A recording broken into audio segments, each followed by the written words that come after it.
புதுமைகள் புரியும் நிறைகுருவே உண்மை ஞானத்தின் முழுகுருவே புதுமைகள் புரியும்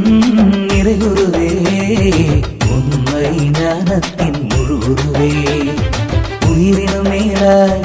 இறைவார்த்தையை உயிரினும் மேலாய் இறைவார்த்தையை நேசித்தாய் பதுவை நாதா எங்கள் அந்தோனியாரே காணாமல் போனவை கண்டு கொண்டோ இழந்தவை யாவுமே திரும்ப பெற்றோ